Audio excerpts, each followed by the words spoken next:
Sholat itu tiang agama. Kalau kamu malas sholat, lalu apa yang masih tegak dalam hidup kamu? Jika video ini lewat beranda kamu, berarti ini buat kamu.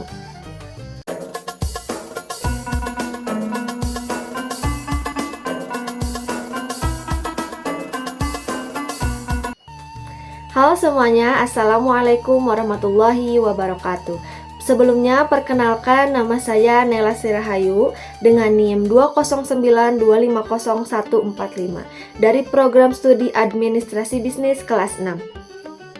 Tujuan saya membuat video ini akan memberikan sedikit dakwah yang berjudul menegakkan sholat sama dengan menegakkan agama.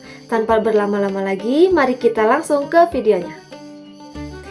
Baik, Assalamualaikum warahmatullahi wabarakatuh. Alhamdulillahi rabbil alamin. Wabihi nasta'inu ala umuri dunya wadin. Wa ala alihi wa sahbihi azmain.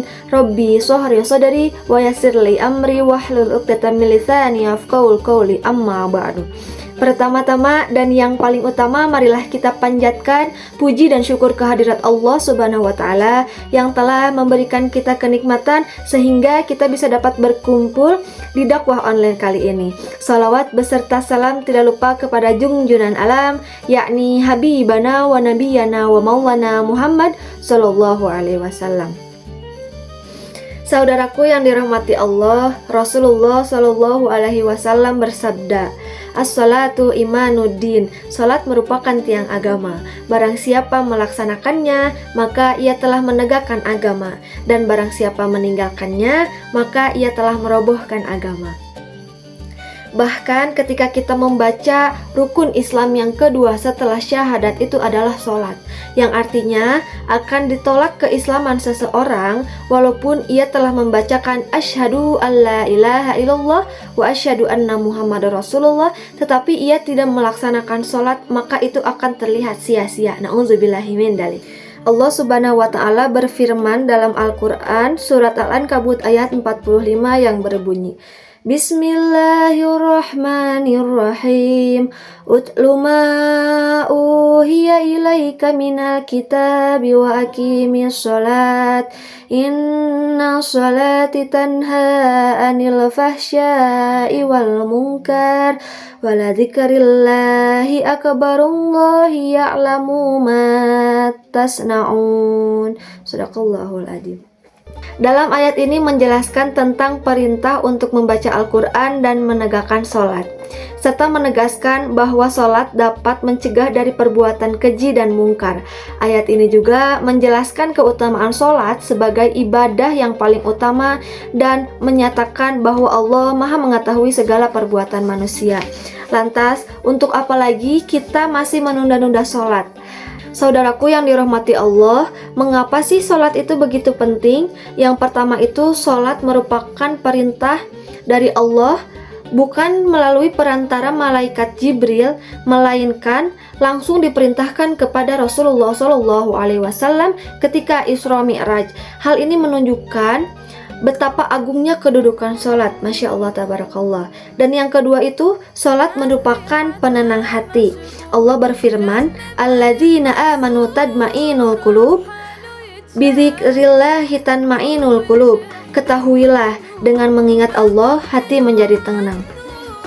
Percayalah teman-teman, ketika kamu merasa gelisah, kecapean, bebanmu yang terlalu banyak pikiran, overthinking, ataupun merasa ketidaknyamanan di hidup kalian, maka cepat-cepatlah kalian untuk mengambil wudhu dan bersujud lebih lama kepada Allah Subhanahu wa Ta'ala.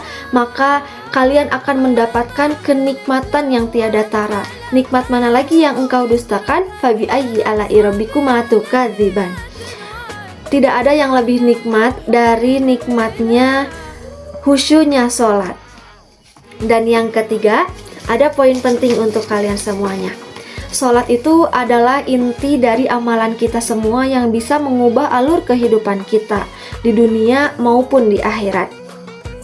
Sholat merupakan kunci kebahagiaan, sholat merupakan kunci kesuksesan, dan sholat juga menjadi kunci ketenangan bagi kita semua.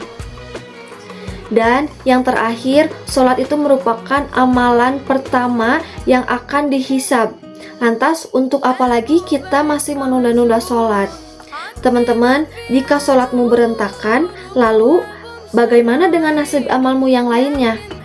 Saudaraku yang dirahmati Allah Subhanahu wa Ta'ala, jika hidupmu terasa berat, datanglah kepada Allah melalui sholat. Jika hatimu gelisah, sujudlah dengan lebih lama. Dan jika merasa jauh dari Allah, maka perbaikilah sholat kita. Sholat bukan hanya kewajiban, tetapi menjadi kebutuhan jiwa. Semoga Allah menjadikan kita hamba-hamba yang istiqomah dalam menjalankan sholat, bukan hanya sekedar menunaikannya. Amin ya Allah ya Rabbal Alamin. Cukup sekian yang dapat saya sampaikan. Semoga dakwah kali ini menjadi ilmu bagi kita semua dan juga bermanfaat, khususnya bagi saya, umumnya bagi kita semua. Mohon maaf jika ada salah kata. Saya pamit undur diri, undur mangkola walatang dur mangkola. Syukron ala itimamin kuna. Wabillahi taufiq wal hidayah. Wassalamualaikum warahmatullahi wabarakatuh. Bye.